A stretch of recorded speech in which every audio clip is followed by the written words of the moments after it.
দেখো বন্ধুরা, আজকে করবো পটলের একটা নতুন রেসিপি। এগুলো পটল কাটতে বসে গেছি আমি।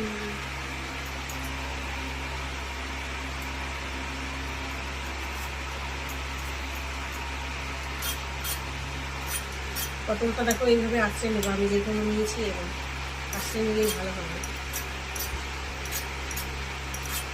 আর ভেতর থেকে বীজগুলো আমি ফেলে দেবো।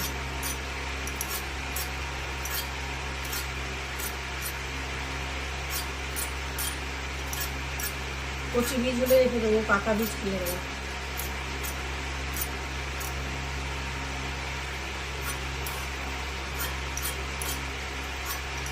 বাড়িতে বেশি মানুষ থাকলে বেশি করে করবে, কম মানুষ থাকলে কম করে করবে। বীজগুলো ফেলে দিয়েছি আর এইভাবে পাতলা পাতলা করে কেটে নিয়েছি। আর দেখো রসুন আর লঙ্কা, এটাকে আমি মিক্সিতে দেবো। তোমরা চাইলে হাতেও বাটতে পারো, কিন্তু হাতে বাটলে অনেকটা টাইম নষ্ট হবে। এই জন্য আমি মিক্সিতেই দেবো, তোমাদের সুবিধা অনুযায়ী তোমরা করবে। আমি লঙ্কাগুলো দিয়ে দেবো আর রসুনটা দেবো ফোড়ন করে। বাবা ভর্তি হয়ে গেলো, বুঝতে পারিনি এত হয়ে যাবে। লঙ্কাগুলো নেব, দেখো লঙ্কাগুলো আমি এভাবে ছোটো ছোটো করে দেবো। তোমরা ঝালের পরিমাণটা বুঝে দেবে, ঝাল বেশি খেলে বেশি দেবে আর কম খেলে কম দেবে, বুঝেছ?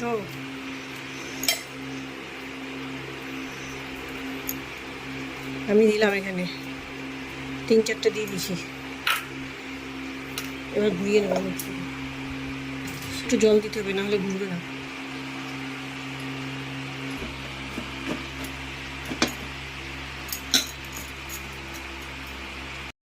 এই দেখো বন্ধুরা, পেস্ট হয়ে গেছে। এই দেখো এখানে আমি লঙ্কা দিয়েছিলাম, লঙ্কার পটলটা পেস্ট করেছি। এই দেখো রসুনটা ছেঁচে নিয়েছি।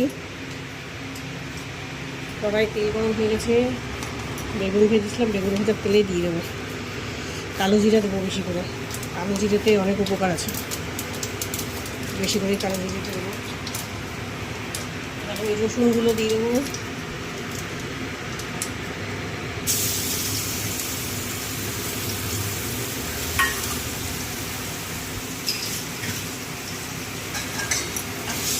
করে নিলাম একটু রসুনটা।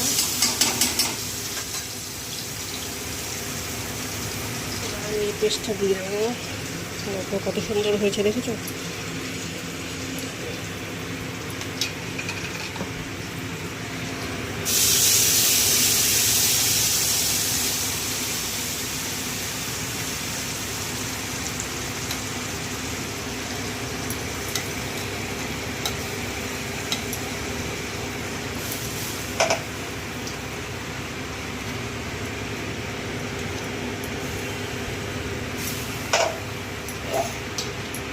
দারুণ রসুন যেহেতু দিয়েছি, কালো জিরে দিয়েছি, দারুণ একটা সেন্ট বেরিয়েছে, বল হেভি একটা সেন্ট বেরিয়েছে।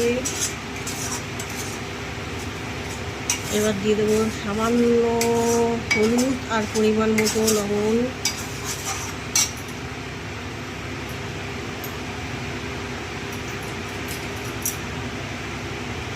লবণটা তোমরা পরিমাণ মতো দেবে। ব্যাস, আমি এই দেবো সামান্য একটু দেবো। এবার হলুদ বেশি দিতে লাগবে না, সামান্য পরিমাণে হলুদ দিয়ে দেখো। এই দেখো 1 চিমটে হলুদ।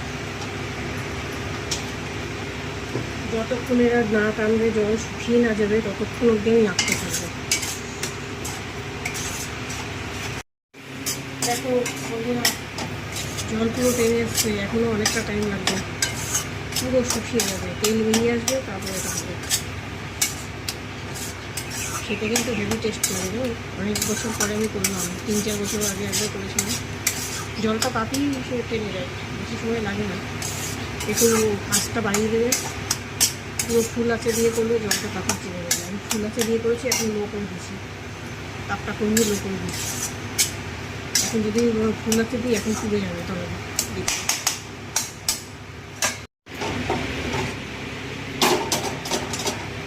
দেখো কড়াই থেকে তেল ছেড়ে গেছে, এটা আমার কমপ্লিট। এটা কিন্তু আমি বারবার বলছি, দারুণ টেস্ট খেতে। দেখো তো দেখেছো হয়ে গেছে। হয়ে গেলে বুঝবা যে কড়াই থেকে ছেড়ে যাবে। দেখো মাখা মাখা হয়ে গেছে, কড়াই কড়াই থেকে ছেড়ে গেলেই তুলে ফেলে দেবে, আর প্রয়োজন নেই। দেখো কী সুন্দর হয়েছে, আহা দারুণ হয়েছে। টাটা। রেসিপিটা ভালো লাগলে বেশি করে লাইক কমেন্ট শেয়ার করুন, অবশ্যই অবশ্যই অবশ্যই বেশি করে শেয়ার করবে, আর চ্যানেলটাকে অবশ্যই অবশ্যই অবশ্যই সাবস্ক্রাইব করে দেবে। টাটা।